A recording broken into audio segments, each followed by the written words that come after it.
tugiye gusoma ibyanditswe byera.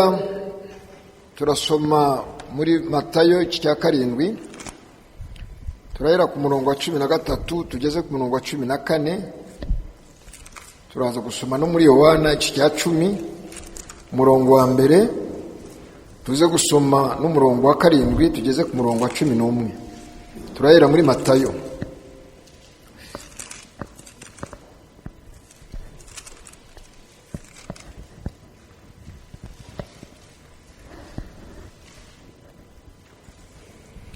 Entrez par la porte étroite, car large est la porte, précieux le chemin qui mène à la perdition. Il y en a beaucoup qui entrent par là.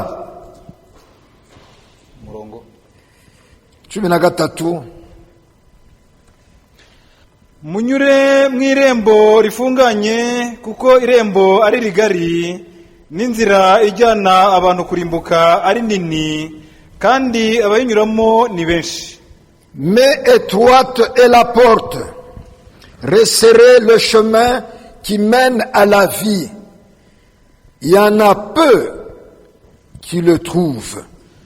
Ariko irembo rifunganye n'inzira ijya mu bugingo iraruhije, kandi abayinyuramo ni bake. Yohana igice cya 10 murongo wa mbere.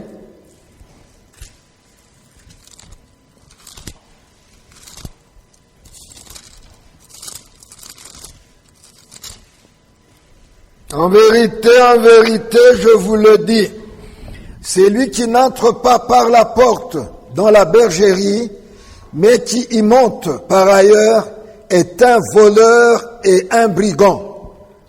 Nukuri ndababwira yuko uwinjira mu rugo rw'intama atanyuze mu irembo, ahubwo akuririra ahandi, uwo aba ari umujura n'umunyazi. Murongo wa 7. Jésus leur dit encore, en vérité, je vous le dis, je suis la porte des brebis. Nuko Yesu arongera arababwira ati, nukuri ndababwira yuko ari irembo ry'intama. Tous ceux qui sont venus avant moi sont des voleurs et des brigands, mais les brebis ne les ont point écoutés. Abambanjirije bose bari abajura n'abanyazi, ariko intama ntizabumvise. Je suis la porte. Si quelqu'un entre par moi, il sera sauvé. Il entrera et il sortira. Il trouvera des pâturages. Ninjye rembo, umuntu niyinjira muri nge azakizwa, azinjira asohoke, kandi azabona urwuri. Le voleur ne vient que pour dérober, égorger et détruire. Moi, je suis venu afin que les brebis aient la vie et qu'elle l'ait en abondance. Umujura ntazanwa n'ikindi keretse kwiba no kwica no kurimbura, ariko njyeweho nazanywe no kugira ngo zibone ubugingo, ndetse ngo zibone bwinshi. Je suis le bon berger. Le bon berger donne sa vie pour ses brebis. Ninjye mwungeri mwiza, umwungeri mwiza apfira intama ze. Uwiteka atanga umugisha ku bw'aya magambo ye. Amen. Amagambo dusomye ni amagambo y'Uwiteka. Imana yaserutse iri mu mubiri.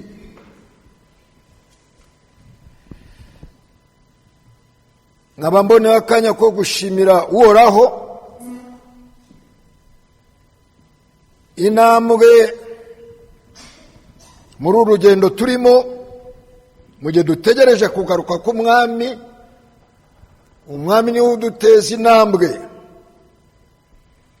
niwe uzi igikenewe. Nkaba mbonera akanya ko kubifuriza uko muri hano, mbifuriza ko Imana ibamera umugisha.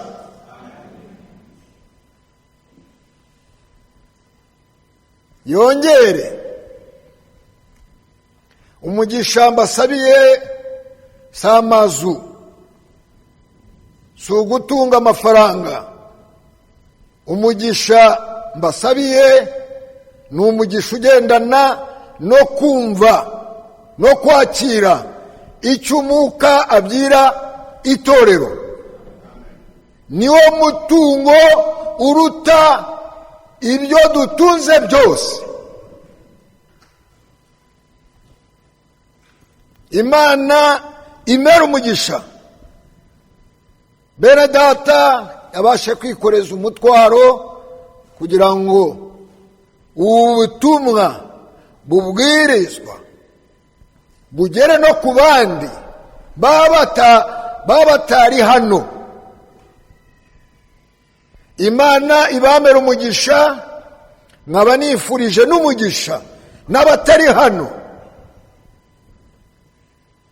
Ubutumwa tuza kumva kugira ngo nabo bubagereho, imbuto y'ijambo ibashe kubibwa mu butaka bwiza, yera imbuto nyinshi, icyubahiro kigarukire umwana.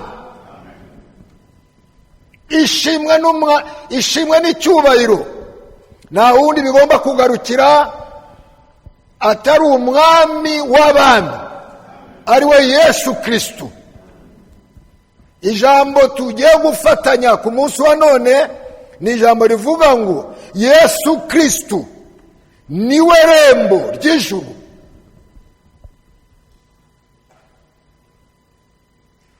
Umushumba mwiza yiyegereza intama ze. Uwo mushumba mwiza yaraserutse kugira ngo intama ze zimubone, yivuge uwo ari we, intama ze zumve ijwi ry'umushumba mwiza. Nk'uko twabisomye mu byanditswe byera, abaje mbere, ababanjirije uwo mwami, nk'uko ijambo tubisoma, ni ibisambo bagaragaje n'ubusambo, biba imitima, barayiyobya, haba n'abafarisayo mu gihe Yesu Kristo yari no kuri iyi si, haba n'imyuka y'abantu basenga muri iki gihe. Yesu niwe abashe gutangaza nk'uko twabisomye ngo abambarije ni ibisambo. Abo Yesu avuga ko ari ibisambo b'iby'iki, b'iby'amafaranga, b'iby'iki, babashe kuyobya, babashe kwica ubugingo bwabashe kubumvira. Ariko Yesu Kristo, irembo ry'ijuru, yaje guseruka kugira ngo intama ze zibone ubugingo bube bwinshi. Yesu Kristo nk'umushumba mwiza atandukanye n'igisambo. Ngo igisambo kiza kitwikira ijoro, kaba gifite intego yo kwiba no kwica. Icyo gisambo kitwikiriye ijoro, icyo gisambo ni umwijima.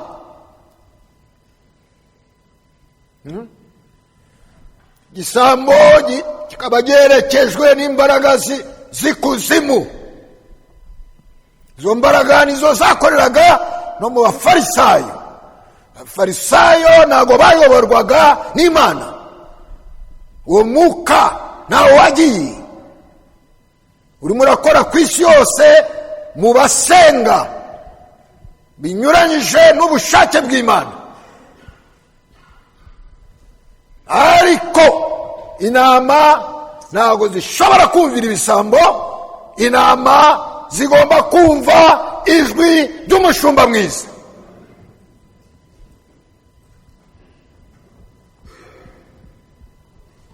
Satani yinjiye mu busitani bwa Edeni, mu gihe ari mu busitani bwa Edeni, gisambo yabasha kwinjira aho ngaho bakubita inkota, ubugingo bwabo arabwica, abubibamo kutizera, abatandukanya n'Imana. Niwe murimo agikorana n'ubu, ashaka kwica ubugingo. Ariko umwami we icyamuzanye ni ukuzanzamura ubugingo bwarohamye. Uwo mwami akwiriye ishimwe n'icyubahiro, wazanzamuye ubugingo bwacu. Tugomba guhora tumushima. Uwo mwami niwe ugomba kubwirizwa, akabwirizwa abo yatumye bakamwamamaza. Ni umwami w'abantu, ntabwo ahuriye n'abami b'isi. Ni umwami w'ijuru, atwara, ayobora abo atuyemo.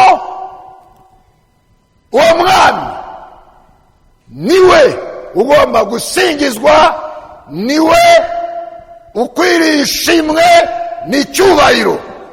Niwe abasha no gutangaza muri Matayo 7:13-14. Mwene data nibongera dusomere. munyure mu irembo rifunganye. Niwe urimo gutangaza ayo magambo. Munyure mu irembo rifunganye. Hari inzira nyabagendwa, ariko hari irembo rifunganye. Aho niho mwami ashaka ko abe baca. Nibace mu nzira nyabagendwa. Inzira nyabagendwa, inzira ibisambo byafunguye, abayobeje abantu, abantu bakabayoboka ari benshi mu buyobe. Ariko itangazo rikaba rivuga ngo, mwene data subira muri ayo magambo. munyure mu irembo rifunganye, kuko irembo rigari n'inzira ijyana abantu kurimbuka ari nini. Inzira ijyana abantu kurimbuka ntabwo ari abanyapolitiki, ni abantu basenga, bari mu nzira ngari y'ubuyobe. Ariko tukaba dushimira Imana, uwo Yesu Kristo ari we rembo yahamagaye inama ze mu gihe cye, kuva kuri Pentekote kugeza uyu munsi. Aracyahamagara inama ze, aziyobora muri iyo nzira ifunganye. Abayoba ntibayobe, ariko intore z'Imana nta n'umwe ugomba kuyoba. Icyo tukaba tugishimira Imana, abagiriwe ubuntu, Imana ibarindire mu buntu bwayo. Amen. Abayoba ntibayobe. Mwene data agaruka kuri ayo magambo. munyure mu irembo rifunganye, kuko irembo ari rigari n'inzira ijyana abarimbuka ari nini, kandi abanyuramo ni benshi. Ni benshi, ntabwo ari abanyapolitiki, ni abasenga, bakayoborwa n'ibisambo, abantu batatumwe n'Imana. Muri ubu bwami, ubutumwa bw'ubwami bugomba kubwirizwa n'ab'Imana yatumye. Mu itorero ry'Imana ni abakorerabushake babaho. Mu itorero ry'Imana abantu bagomba guseruka bahamiriza uyu mwami ni abatumwe n'umwami. Iyo ni amen. Umwami ni we nyiri itorero, wazamutse ni wamanutse agira bamwe, ntabwo ari bo bigize abahanuzi, ntabwo ari bo bigira intumwa, ntabwo ari bo bigira abapasiteri, ntabwo ari bo bigira abigisha cyangwa abavugabutumwa. Ni Yesu wamanutse nyiri itorero, abagira abahanuzi, abagira intumwa, abagira abapasiteri. Nuko Yesu Kristu ari we mutwe, ayobora itorero rye, ayobora umubiri we. Nta bintu byo kwicomeka muri gahunda. Abagomba kwiserukira barazwi. Umwami azabe niwe ubatuma kugira ngo we abavugiremo, uko yabigenje ku munsi wa Pentekote, abwira abigishwa be ibintu byo guhubuka. Mutegereze umwuka wera, azabayobora mu kuri kose. Uwo mwuka wera ari we mwuka wa Kristo. Azivugira, azavuga ibyanjye. Niyo mpamvu ku munsi wa Pentekote, mu gihe umwuka wera yamanukaga, si umwe mu butatu wamanutse, ni umwuka w'Imana wamanutse.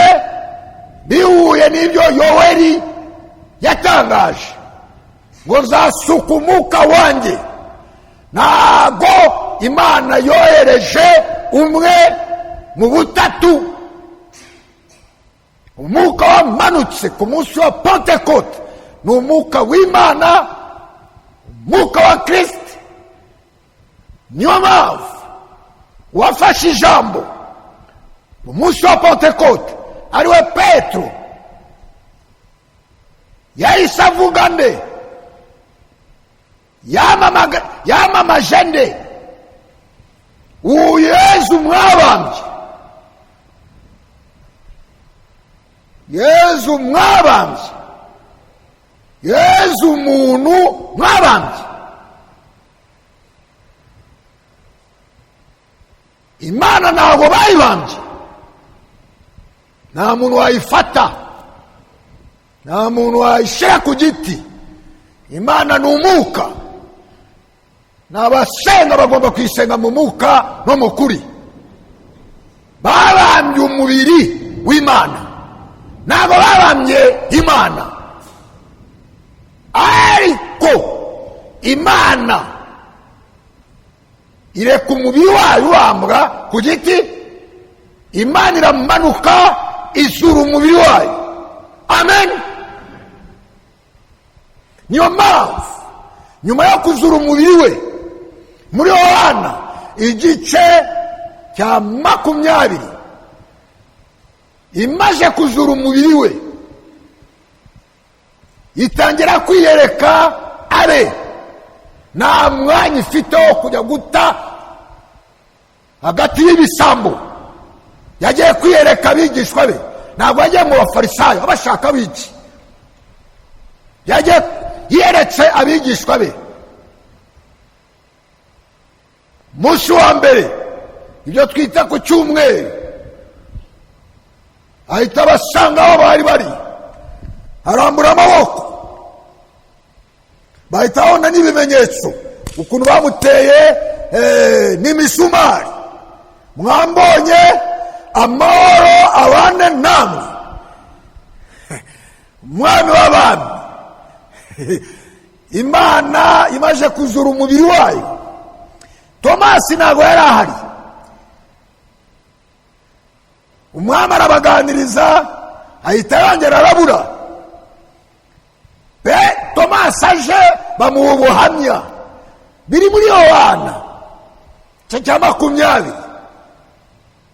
Tomasi arababwira ngo njye ntabwo ngendera mu kintu. No, nanjye nkeneye kumubona. Ku wundi wa mbere ku cyumweru umwami amanuka, Tomasi yari ahari, ahita abwira Tomasi, ngwino nube umutizera, nube umutizera. Wambonye? Wabonye n'ibiganza byanjye? Zana akaboko kawe ugashyire mu hano.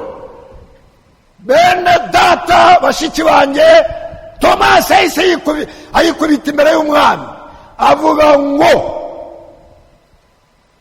mwami wanjye, mana yanjye.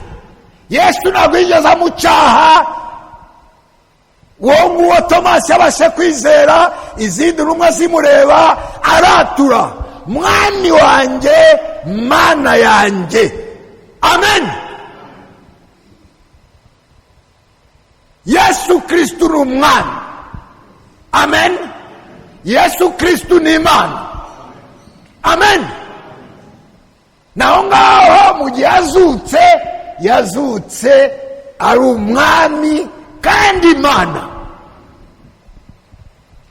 Naho ngaho no ku munsi wa Pentekote, mu gihe Petero yabwirizaga ngo uyu Yesu mwabambye, Imana yaramuzuye, turi abagabo bakubihamya. Ntabwo dufite isoni zo guhamiriza ko Yesu Kristo ari we Mana. Amen. Yesu Kristo niwe waremye ijuru n'isi. Kugira ngo bisobanukirwe, menya, sobanukirwa. Muri Yohana igice cya mbere murongo wa mbere, mbere na mbere hariho Jambo. Subira mu ntangiriro igice cya mbere murongo wa mbere, mbere na mbere Imana irema ijuru n'isi. Mbere na mbere hariho Jambo. Mu ntangiriro igice cya mbere, mbere na mbere Imana irema ijuru n'isi. Imana yaremye ijuru n'isi yifashisha iki? Yasohotse mu iteka ivuga. Nibyo bavuga ngo mbere na mbere hariho Jambo. Imana isohoka mu iteka ivuga. Icyo yavugaga cyahitaga kiba. Ntabwo ari Imana ebyiri, ni Imana imwe. Haleluya. Naho ngaho bavuga ngo Jambo yahozeho. Jambo yari kumwe n'Imana, si abantu babiri. Ijambo riramanuka ngo Jambo yaremye byose. Mu ntangiriro igice cya mbere, mbere na mbere Imana irema byose. Wambwira ngo ariya mu ntangiriro Imana irema na Jambo arema ni babiri, n'umwe. Niyo mpamvu uyu Jambo niwe twumva ibye. Abantu babambye umubiri ntabwo babambye Imana. Babambye umubiri, Imana izura umubiri wayo. Witeka ahabwe ishimwe n'icyubahiro. Amen. Uwo mubiri w'Imana mu mitsi y'uwo mubiri w'Imana harimo amaraso. Amaraso yari muri iyo mitsi yari amaraso yande. Soma mu byanditswe, mu byakozwe n'intumwa igice cya 20, 26, 28. Amaraso yari mu mitsi ya Yesu yari amaraso yande. Dusomere vuba vuba. Nicyo gituma mbahamiriza uyu munsi yuko amaraso ya bose atandiho, kuko bikenze mbabwira ibyo Imana yagambiriye byose. Mwirinde ubwanyu, murinde n'umukumbi wose Umwuka Wera yabashyiriyeho kuba abarinzi. Mwirinde ubwanyu n'abasaza b'itorero. None urahita wumva bavuga ngo itorero ry'Imana yacunguje amaraso yayo, kugira ngo muragire itorero ry'Imana. Muragire itorero ry'Imana. iryo yavuze mwene data rekera aho ngaho, ibintu bimeze neza. Muragira itorero ry'Imana. Ibintu birasobanutse, n'abateoloje bashobora kunyumva kugira ngo babashe gusobanukirwa aho ubutumwa bugomba kugera. Hari basomye ngo muragira itorero ry'Imana. Imana igira itorero ryayo, na Yesu akagira itorero rye. Kwa Yesu ari wabashe kuvuga ngo zubaka itorero ryanjye, kugira ngo umenye Yesu Kristo ari we. Taza kuvuga amateshwa. Bantu bubaka amazu. Yesu Kristo avuze ngo zubaka itorero ryanjye. Kugira ngo aryubake bisaba ko bamena umucanga, bazana amasima, bazana abafundi bubaka iryo torero rye. Yesu Kristo ni muzima. Amen. Aravuga ngo zubaka itorero ryanjye, zubaka inzu yanjye. Witeka bwishimira icyubahiro. Zubaka inzu yanjye. Noneho mu gihe umuntu yubatse inzu, ahagarara hariya ayitegereza. Wubaka inzu kugira ngo uyibemo. Yesu nawe mu kubaka itorero yari afite intego yo gutura muri iyo nzu. Ubu ngubu mabyiye Yesu atuye mu nzu ye. Amen. Yesu atuye muri twebwe. Witeka bwishimira icyubahiro. Ibyo birasobanutse neza. Amen. Zubaka itorero ryanjye, amarembo y'ikuzimu ntabwo azarihangara. Amen. Amarembo y'ikuzimu ntabwo ashobora guhangara inzu y'Imana. Witeka bwishimira n'icyubahiro. Ariya bavuze ngo murinde itorero ry'Imana. Ngarutse aho ngaho kugira ngo mbihuze, kugira ngo utitiranya ngo muri Matayo 16 Yesu avuga ngo nzubaka itorero ryanjye. Noneho Yesu n'Imana baratandukanye. Oya aba none amatorero abiri, itorero rya Yesu n'itorero ry'Imana. Noneho hariya barahita badusobanurira ngo murinde itorero dusomere. Mwirinde ubwanyu, murinde n'umukumbi wose Umwuka Wera yabashyiriyeho kuba abarinzi, kugira ngo muragire itorero ry'Imana, iryo yaguze amaraso yayo. Nagusobanuka? Iryo yaguze amaraso ya, ntabwo Imana yaguze itorero amaraso y'umwana wayo. Imana yaguze itorero rye amaraso yayo. Amen. Amen. Ibyo birasobanutse neza. Amaraso yari mu mitsi ya Yesu muntu yari amaraso yande y'Imana. Imana Mwuka ntabwo yari kumena amaraso, yiremeye umubiri wayo. Amen. Amaraso yagendaga mu mitsi ya Yesu, yari amaraso y'Imana. Imana yaducunguje amaraso yayo. Ishimwe n'icyubahiro bigarukire umwana. Amen. Ubwo nibwo butumwa bwiza bugomba kubwirizwa ku isi hose, abantu bamenye umwana. Abamwamamaza, abo yatumye bamwamamaze. Naho ngaho ku munsi wa Pentecote, Petro, Witeka habwa ishimwe n'icyubahiro. Mu itorero ry'Imana nta kajagari kabonekamo, buri wese afite umwanya we. Amen. Noneho mu gihe Yesu yavuga ko azubaka itorero rye adakoresha amasima n'imicanga, inzu y'Imana, n'abahakaniye kugira ngo mutazaza mwitiranya ibintu. Munsi y'iki gisenge ntabwo ari inzu y'Imana. Inzu y'Imana ni mwebwe, ni twebwe twicaye hano. Uyu mwami urimo kubwiriza, nkaba mfite gihamya ko yicaye muri mwebwe, n'abandi bumva bazumvira ijambo. Uyu mwami nyiri itorero, uyu nguyu waducunguye, niwe uvuga amen ku ijambo rye.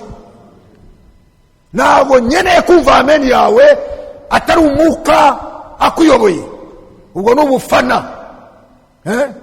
Hari abantu benshi duhura ngo Yesu ashimwe, ashimwe habaye iki? none uyu nguyu arasenga cyangwa ni iki? ibintu bya gasuku ngo Yesu ashimwe, ashimwe habaye iki? n'abanyarwenya barabyitwaza, haleluya Yesu ashimwe. ibyo ngewe ntabyikiriza ngewe. naho ngaho impamvu mbivuze ni ukugira ngo ubashe gusobanukirwa na amen yawe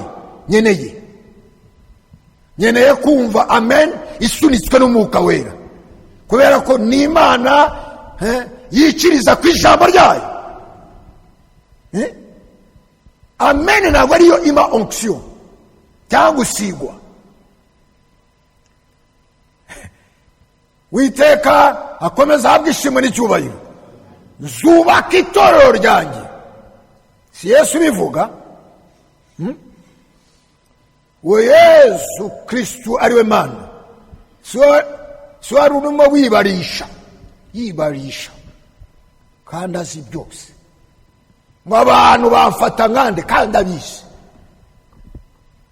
niyo mpamvu Yesu Kristu nk'Imana akaba atangaza avuga ngo ntago nari nkeneye kumenya iby'abantu, sinkeneye ko muzanyaho amakuru ya bene data.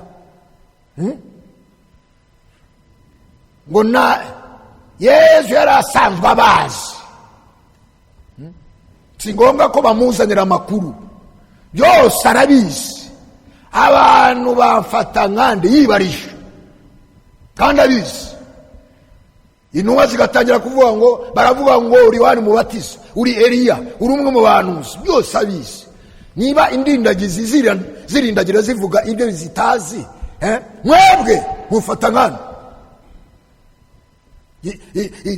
ikibazo kirabagarukira, bose baraceceka, ijuru riramanuka,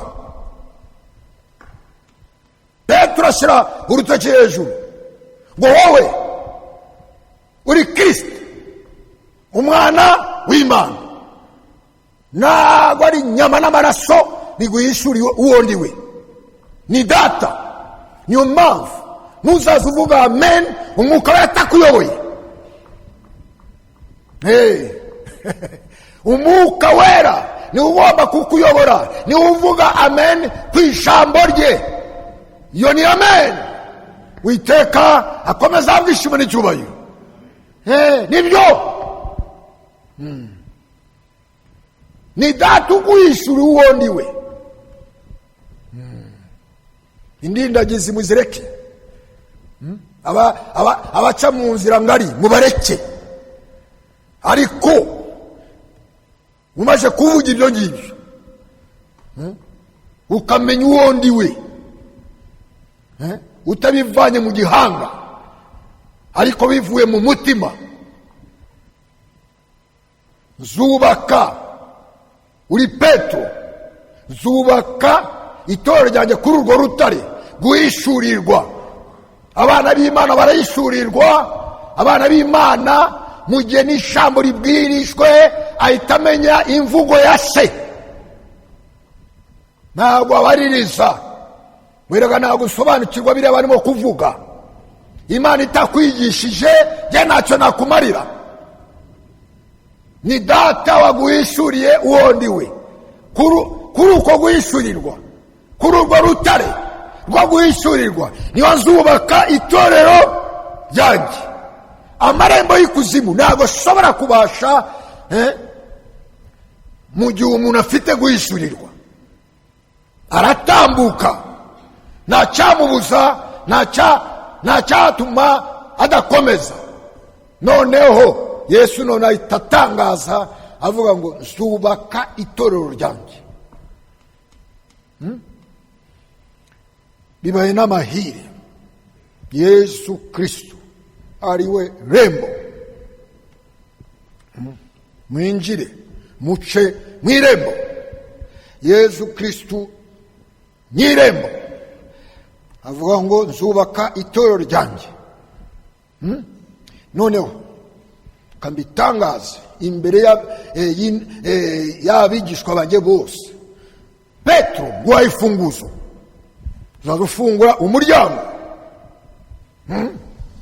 uzaza ufungura umuryango, uzaza uhagarara imbere y'umuryango, wamamaze umuryango, abana banjye bamenye uwo ndiwe, imfunguzo ndaziguhaye, wazakiriye ntazakiriye. Noneho ku munsi wa Pentekote ninde wafashe ijambo? Ni Tomasi, ni Yohana, ninde? Nuwahawe imfunguzo afungurira abandi. Yemwe iri jambo niryo rifungura kugira ngo noneho abana b'Imana binjire mu nzu y'Imana. Haleluya! Ntabwo wafungurira abantu uvuye mu mashuri yo kwiga iby'Imana. Ufungurira abantu warahawe urufunguzo.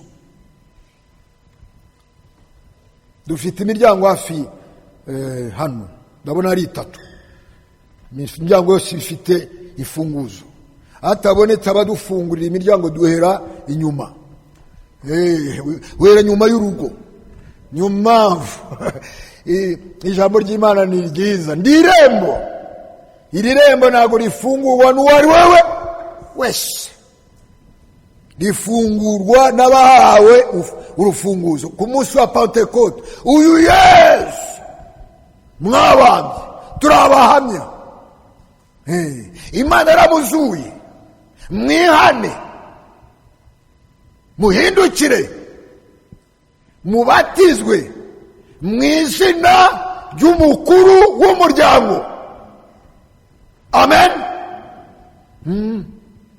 Nibyo tugiye kuganira muri make.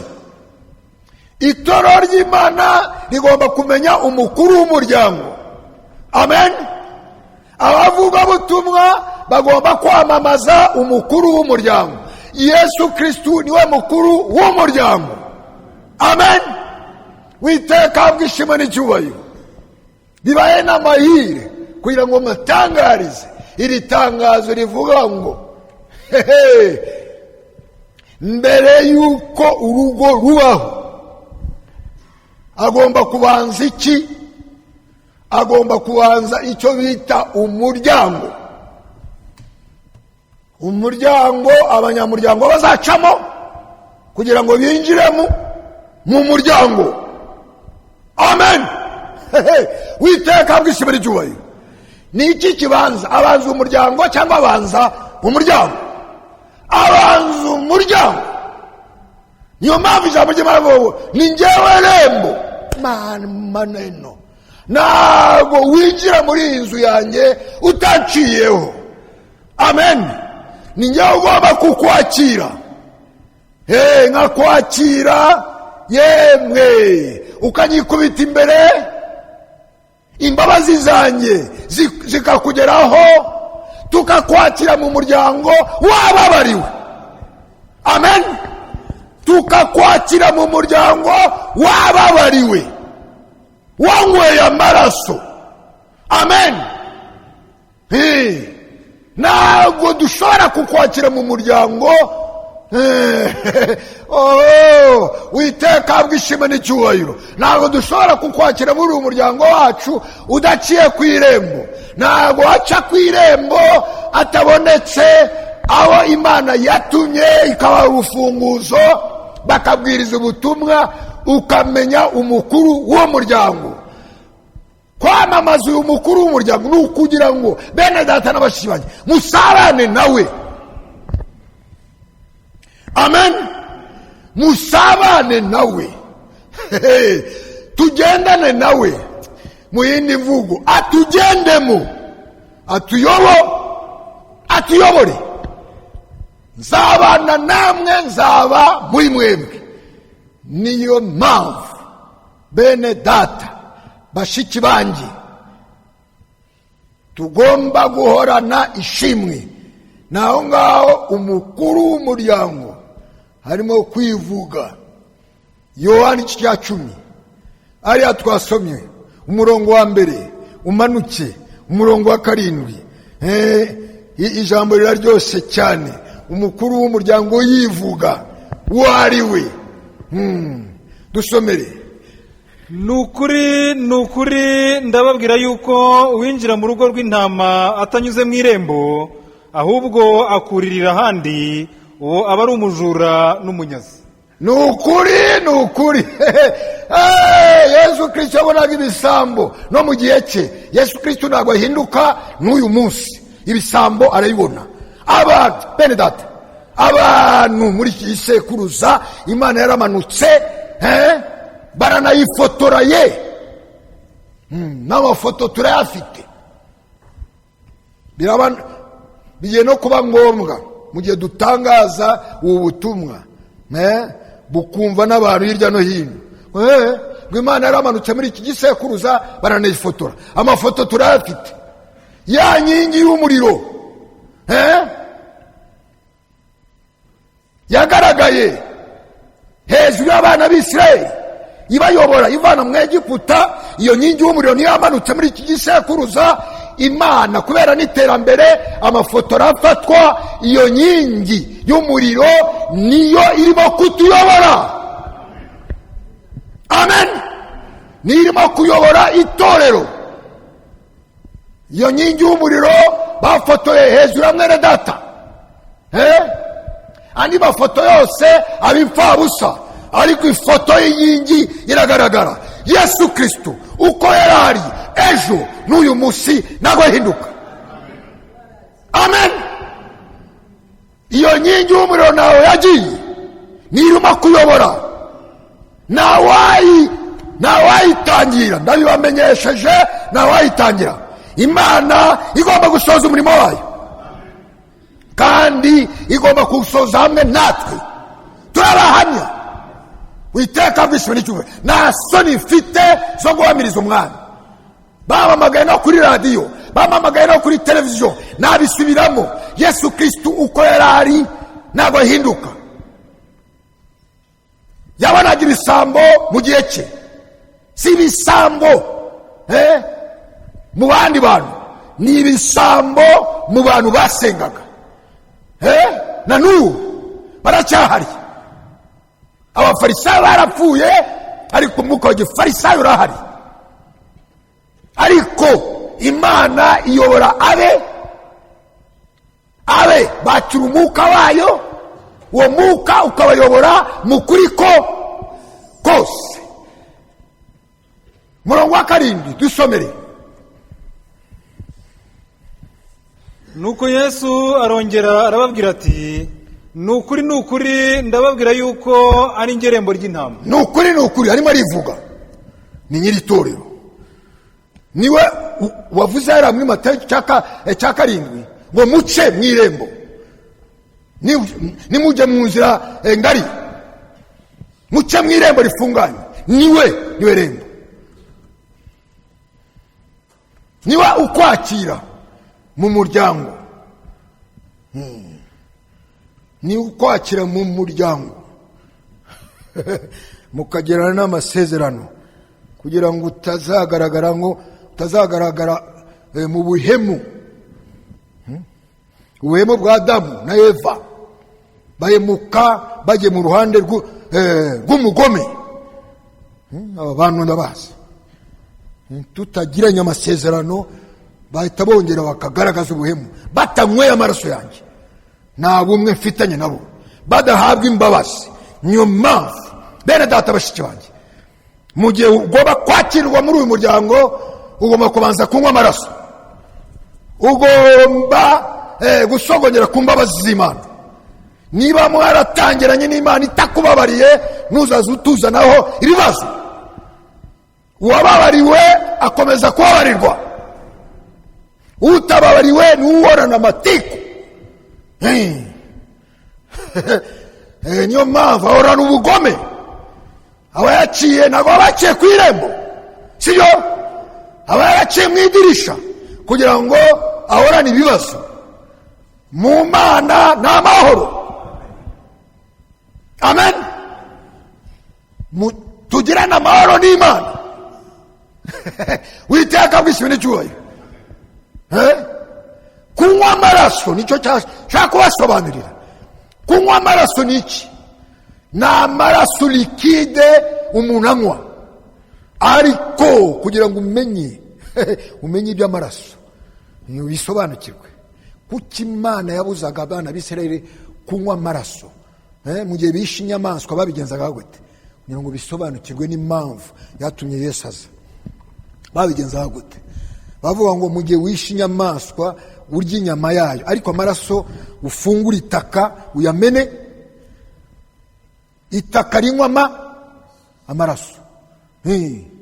Noneho mumbabarire ntabwo ari ikinyabupfura gike, mwatakamwe. None ndabihinduye, mwatakamwe, twanyweye amaraso. Ntabwo muri amabuye. Ngo imbuto ibirwa mu butaka. Ubwo butaka bavuga ni imitima y'abana b'Imana bakira imbuto. Iyo mbuto ikera imbuto nyinshi. Butaka we wanyweye amaraso. Niba waranyweye amaraso, imbabazi z'Imana ziguhoreho. Haleluya! Witeka bw'ishimwe n'icyubahiro. Utarababariwe ntabwo atezwe kuzababarirwa. Sibyo? Imana itangirana urugendo mutangirana urugendo ikubabarira, mukomezanya urugendo ikomeza kukubabarira. Niba mwaratangira urugendo itakubabariye, nta mbabazi uteze. Stadike ntabwo wanyweye amaraso. Niyo mpamvu ubona hariya Dawudi mu gihe avugaga ngo ni icyama nkanywa ku mazi y'i Betelehemu. Abagabo b'inkorokoro barahaguruka, baravuga icyifuzo cy'umwami tugomba kugishyira mu bikorwa. Icyifuzo cy'uyu mwami wacu, itorero ry'Imana, tugomba kugishyira mu abagabo barahaguruka. Dawudi asigaye aho ngaho, undi afungura inzira, abandi bafite igikombe, barwana n'Abafilisitiya, bagera i Betelehemu, bavoma amazi. Washi! Mu kugaruka intambara ari yose, bisaba ko dushyikiriza umwami amazi, kubera yifuje kunywa amazi i Betelehemu. Bayamuzaniyeho, yabigenjeje gute kugira ngo umenye ibyo kunywa amazi, ibyo kunywa amaraso? Yafashe amazi ayamena ku butaka. Sadiri ubutaka nibwo bwari bunyote. Ariko bene data, ijambo ni ryiza. Twari twarakakaye, imitima yacu yari ikakaye, twari dukeneye guhemburwa. Niki cyari kuduhembura? Haleluya! Nayo maraso. Nari nkeneye imbabazi, wari ukeneye imbabazi, twari dukeneye amahoro n'Imana. Ayo mahoro turayafite, nta gishobora kuyatwambura. Amen. Ibyo ducamo ntabwo bishobora kutwambura ayo mahoro. Dufitanye amahoro n'Imana. Bene data, mwanyemereye tugapeperana. Dufitanye amahoro n'Imana. Amen. Nta rubanza ruturiho. Amen. Witeka habwa ishimwe n'icyubahiro. Abanyweye amaraso, kugira ngo usobanukirwe n'ibyo by'amaraso, bisaba kwinjira mu mubande w'ijambo. Impamvu Imana yangaga ko abantu banywa amaraso ni ukubera ko ubugingo buba buri maraso. Niyo mpamvu ubona ariya muri Esaya cya 53, dusomere mwene data kugira ngo usobanukirwe byerekeye amaraso n'ubugingo. Esaya 53, tumenye ubwitange bwabashe kuba. Murongo wa 10 umanuke. Ariko Uwiteka yashimye kumushenjagura, yaramubabaje. Uwiteka yashimishwe no kumushenjagura. Yamushenjaguye koko. Imana ni urukundo. Yashimishwe no kumushenjagura, kugira ngo muri iyo mitsi y'umubiri we avemo amaraso, kugira ngo akagakiza ukabemo, habashe kuboneka ubwitange, ntabwo wakabamo udamarara, sibyo? kugira ngo agakiza kakugereho habayeho ubwitange, sibyo?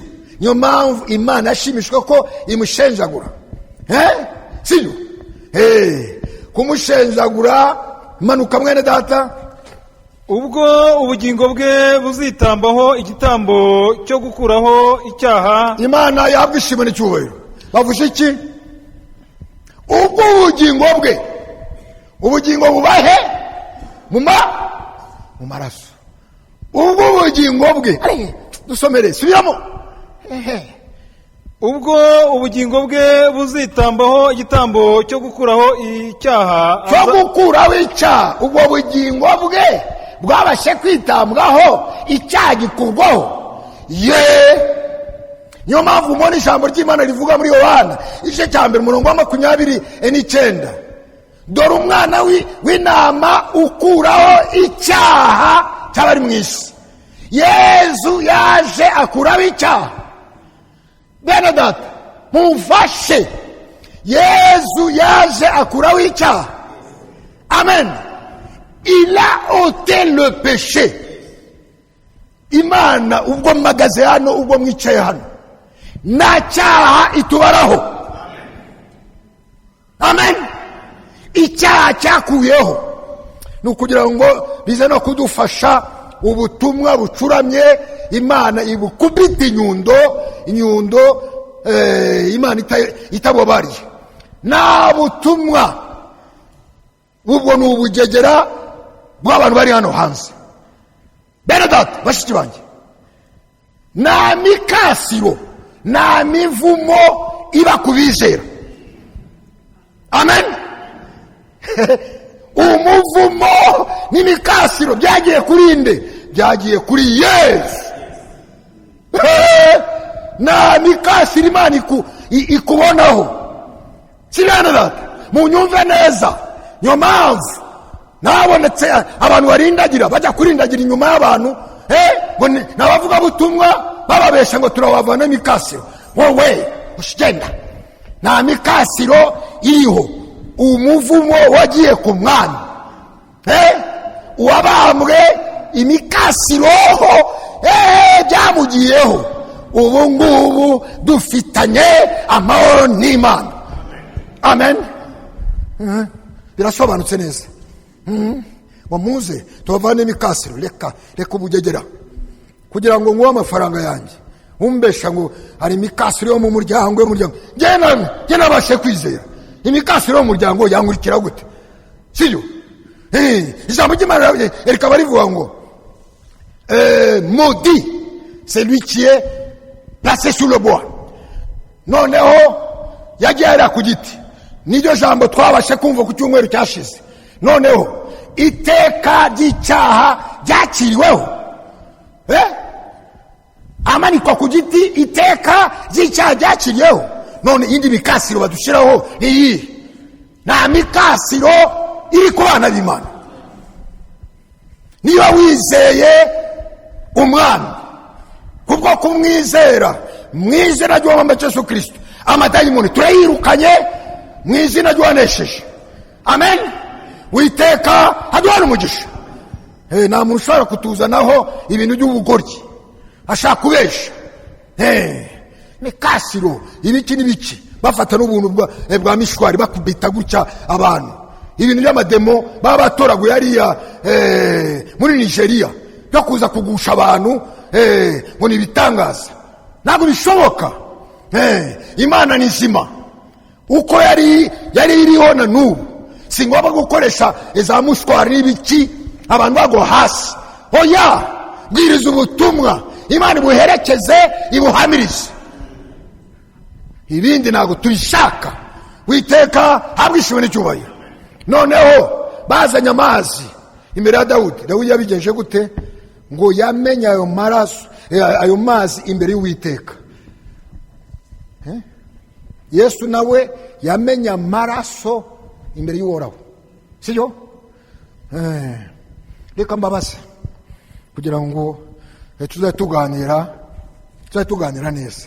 Mu gihe bagomba gusohoka mu Egiputa, Imana ibabwira ngo ku nkomezo z'amazu yanyu hagomba kuba ikimenyetso cy'amaraso. Naho ngo ngiye mpita ngira kutukupa ndabigarura neza.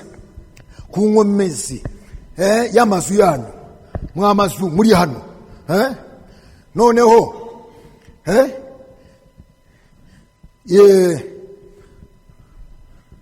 amaraso agomba kuba ari ku mutima. Imana ikabanza yeza umutima, kubera ko ikeneye gutura muri uwo mutima. Sogongera imbabazi z'Imana. Imana ni yera, ntabwo itura ahantu handuye. Niyo mpamvu banza ku kwezi. Noneho ku nkomezi y'amazu yanyu abe amaraso, bibe itandukanye n'abariya Abanyegiputa. Noneho ko bo bari mu nzu, wari ukeneye kubona ayo maraso ninde? Ndababaje, ninde? Si Imana? Si Imana yari ikeneye kubona amaraso yari ku mazu? Bo bari mu mazu barimo kurya niba ari izo nyama, ariko ku mazu yabo hari ayo maraso. Imana nayo mugiye ije, simuraba nkara mu byayishuwe, ijambo ry'Imana ngo erega baranyirukanye, ibisambo byaranyirukanye, ubu ngubu ndi hanze ndakomanga. Umwami arakomanga, akomanga ku mazu y'abantu, ntabwo arimo gukomanga ku mitima. Unyinguriye ndinjira, nkaba muri we, tugafatanya gusangira. Amen. Nibwo butumwa bwiza. Witeka aduhana umugisha. Cyane data, komeza udusomere hariya muri Yohana, ijambo riraryoshe.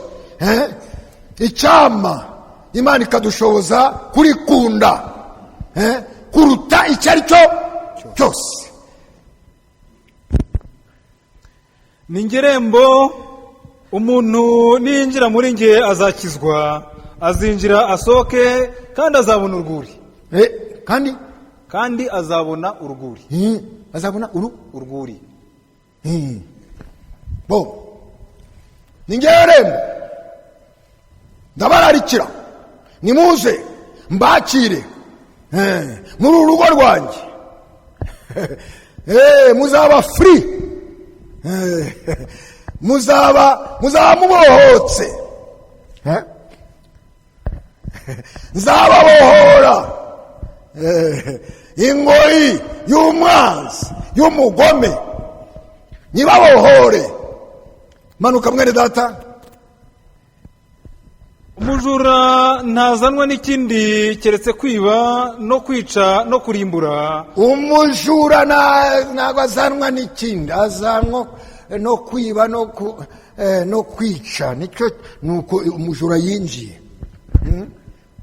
mu busitani bwa Edeni, arinjira afite ubugome, kubita inkota mu gatuza ka Eva hasi, kubita inkota mu gatuza ka Adamu hasi, barapfa. Ubugingo bwabo burapfa, abatandukanya n'Imana. Umujura agenzwa no kwica. Inyigisho mbi zirica, ariko Imana mu gihe imanutse mu ijambo ryayo, ese bene data, ni abana b'Imana. Imana iba ubuyanja.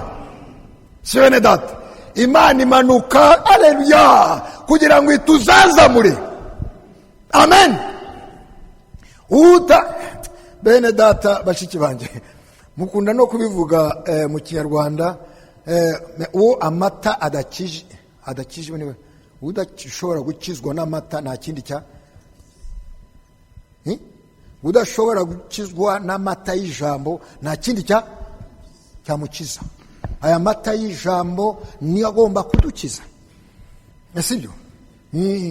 Ubundi amata akunda no gufasha abantu mu gihe ugenzwe igifu kikagutanga imbere, ugenda utoragura. Hari igihe bagutamika, mu gihe bagutamitse amata arakuramira. urayanywa noneho amata bya bintu bitari byivangavanga mu gifu cyawe, amata akabisika ukaruka bwa bumara baguhaye. Udakijijwe n'amata nta kintu cyamuramira na hano. Amen. Ariko Yesu Kristo yatungwaga n'amata. Yesu yakundaga amata. Ariko Tomasi ibintu uvuga wabivana no mu byanditswe. Yesu yakundaga amata. Yesu yakundaga amata, ntabwo ari ay'inka. Yakundaga amata. Amata niyo yari amutunze. Wanabidusomera mu ijambo, wanabihamiriza n'ijambo. Bidusomera muri Yesaya igice cya 10, igice cya 7.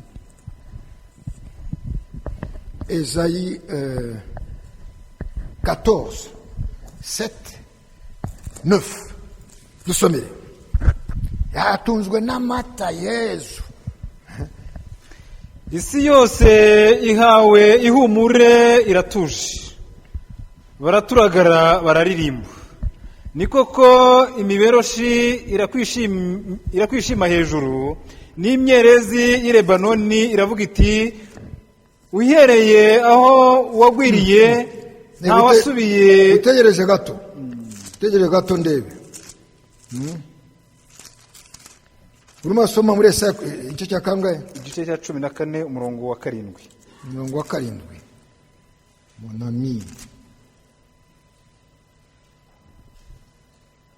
Walala. Ni igice cya 7 umurongo wa 14. Nicyo cya 7 umurongo wa 14. Nicyo kizatuma Uwiteka ubwe ari we uzabihera ikimenyetso. Nicyo kizatuma Uwiteka abaha ikimenyetso. Ikimenyetso yaragitanze, n'uwo nguwo azatuma ukunda amata. Dusubire vuba vuba. Dore umwari azasama inda. Azabyara umwana w'umuhungu amwite izina Emmanuel. Azabyara umwana w'umuhungu amwite Emmanuel. Bisobanura ngo Imana amwe na uwo mwana azabyara. Azaza kundi iki? Dusomere. Amata n'ubuki nibyo bizamutunga kugeza aho azamenyera ubwenge bwo kwanga. Amata n'ubuki nibyo bizatunga nde? Nibyo nababwira ngo Yesu yakunda kunywa amata. Ariko bidusobanura ijambo, dusomera ijambo riraryose. Umwari azasama inda, none abyara umwana. Uwo mwana nicyo kizatuma Uwiteka ubwe ari we uzabihera ikimenyetso. Dore umwari azasama inda, azabyara umwana w'umuhungu amwita izina Emmanuel. Amata n'ubuki nibyo bizamutunga. Uwiteka bwishime n'icyuba. Amata n'ubuki bizatunga ne? Uwo nguwo umwari azabyara. Bene data bashiki banjye, iryo jambo turaryumvise. Koko amata Yesu yabashe kumutunga. Ayo mata bavuga na yaye. Na yanga yasanzwe oya. Ni yayandi nawe avuga. Kugira ngo ubashe gusobanukirwa ukuntu itorero rigomba ku icyatunzwe Yesu nicyo kigomba no gutunga n'itorero. Niba yarakundaga amata, itorero ry'Imana ryo rigomba gukunda kunywa amata, ntabwo ari ay'inka. Ayo mata yamutunze nayaye kugira ngo bisobanukirwe. Nicyo gituma magaze imbere yanyu. Ayo mata bavuga nayaye. Ayo mata bavuga nayo ngayo usanga muri Yohana igice cya 4 umurongo wa 31 34. Dusomere. Ayo mata bavuga nayaye kugira ngo utazaza wumva ijambo rihere mu gihanga rimanuke. Dusomere.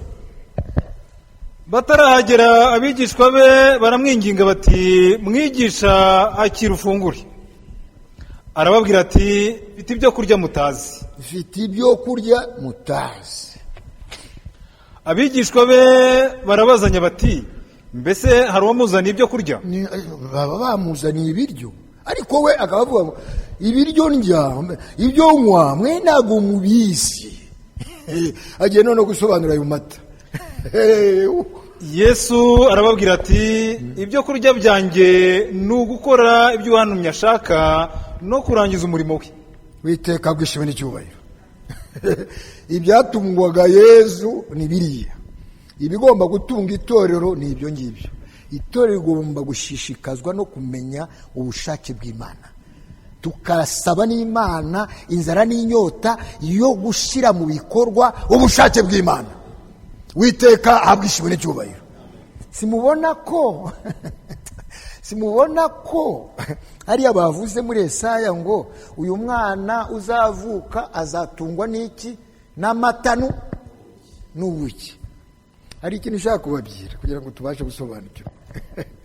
Simubona ko cyagiye Imana ibwira Mose avuga ngo ngiye kuvana abana b'Isirayeli muri Egiputa mbajyane mu gihugu gitemba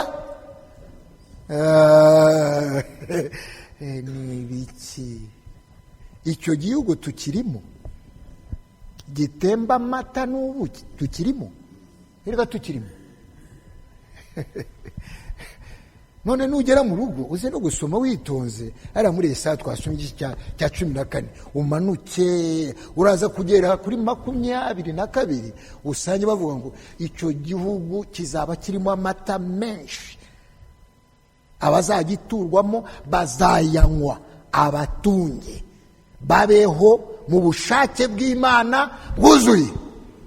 Witeka ahabwa ishimwe n'icyubahiro. Itorero ry'Imana nizaze rihangayikwa n'ibintu bidafatika, tuzaze duhangayikwa no gushaka kugira ngo Mwami menyesha ubushake bwawe ushoboze no kubusohoza. Amen. Mu gihe ikibazo kivutse, abera b'Imana bapfukame babaza Imana ngo Mana dukora iki? Imana iramanuka ikabayishyurira igikwiriye gukorwa. Niyo mpamvu mumfashe gushimira Imana. Imana niduteza intambwe, sibyo? Ariko iyi ntambwe ni nziza, bene data, iyi ntambwe ni nziza. Ikintu kirimo umunezero mwinshi ni uko Imana iri ku murimo wayo, igomba no kurangiza uyu murimo mu intsinzi ihamye, sibyo?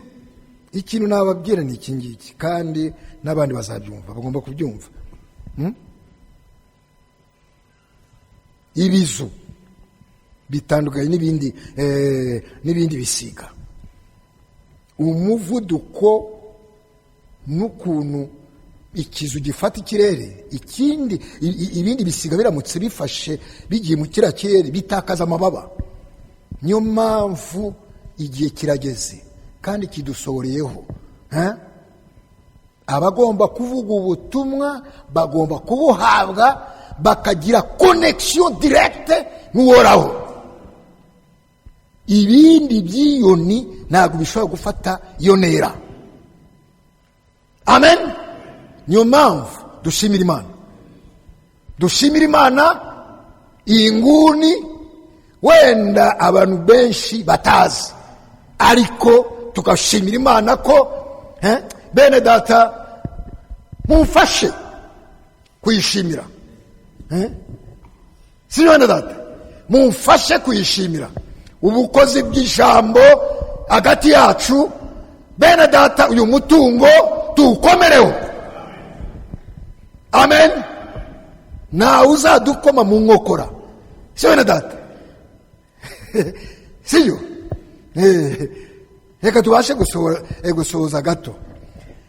Simubona ko Yezu amaze kuzuka ntabwo agiye mu bisambo, ajya kwiyereka ibisambo, nta mwanya yari afite, yajya kwiyereka abigishwa be, sibyo? Noneho na bashiki bacu batari abavugabutumwa bagiye gusura igituro cye, basanga yazutse. basanga abamarayika nibo bicaye ku ruhande.